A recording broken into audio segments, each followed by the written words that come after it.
सिर्फ 23 साल का था वो हंसता मुस्कुराता सिख नौजवान, जिसकी मूछें भी अभी हल्की हल्की ही निकली थी, और वो गलवान की लड़ाई में शहीद होकर वीर गति पा गया।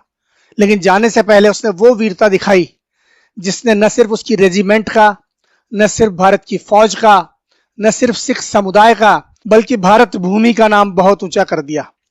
वो था गुरतेज सिंह, जिसने गलवान की लड़ाई में एक नहीं, दो नहीं, बल्कि पूरे 1 दर्जन चीनियों को मौत के घाट उतारा।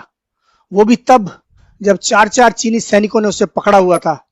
वाह रे गुरतेज, तुमने साबित कर दिया कि ऐसा क्यों कहा जाता है कि एक अकेला सिख 1.25 लाख के बराबर है। आज जब मैं शहीद गुरतेज सिंह की बहादुरी और शहादत की बात याद कर रहा हूं तो मेरी आंखों में गर्व के आंसू हैं। शहीद का वीडियो है दोस्तों, पूरा देखना और अपनी आंखों में बसा लेना। दोस्तों, ये कहानी उन चंद कहानियों में से एक है जो सीमा पर तैनात हमारी फौजों से हम तक पहुंची है। ये सरकारी जरियों से नहीं आई है, बल्कि खुद हमारे वीर जवानों ने इस बेमिसाल शहीद की कहानी एक पत्रकार सुबीर भौमिक तक पहुंचाई। हम उन्हीं के हवाले से ये कहानी बयान कर रहे हैं। गलवान में 15 जून की शाम की घटना तो आपको पता ही है कि किस तरह से हमारे 20 जवानों को चीनी फौज ने धोखे से शहीद कर दिया। कुछ सीधे हमले में शहीद हुए तो कुछ नदी में गिर जाने की वजह से, और उसके बाद हमारी फौज को तुरंत जवाबी हमला करना था।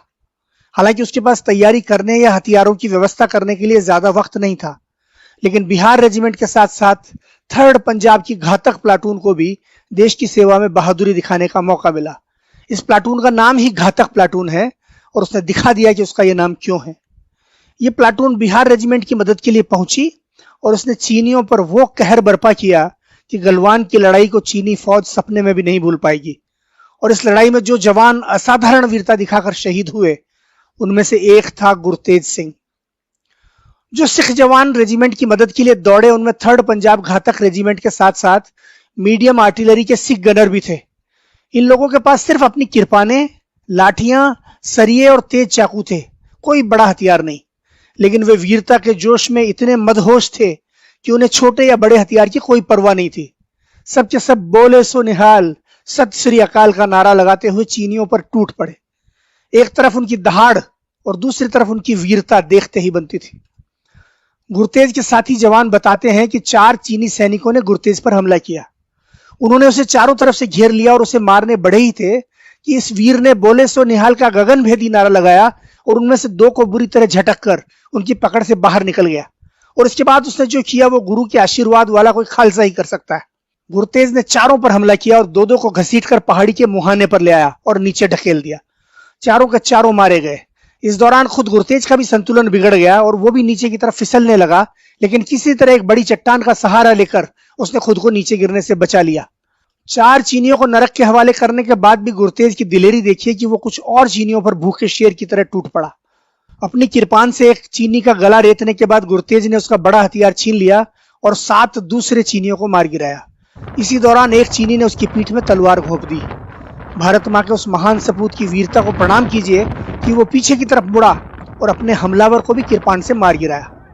जब गलवान की खूनी लड़ाई खत्म हुई तो गुरतेज वीर गति को प्राप्त हो चुका था, लेकिन उसके हाथों मारे गए 12 चीनियों की लाशें गुरु गोविंद सिंह की इन अमर पंक्तियों की याद दिला रही थी कि 1.25 लाख से 1 लड़ाऊं तब गोविंद सिंह नाम कहाऊं।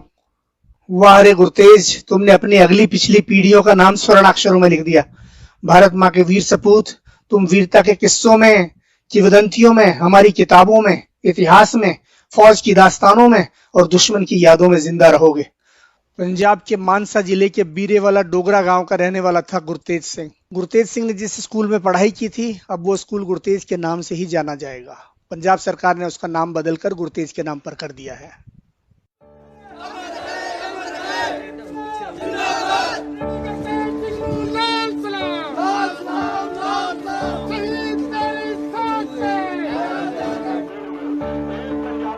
गुरु महाराज ने कहा है कि एक खालसा 1.25 लाख के बराबर है। आज उनकी बात सच कर दिखाने का वक्त आ गया है।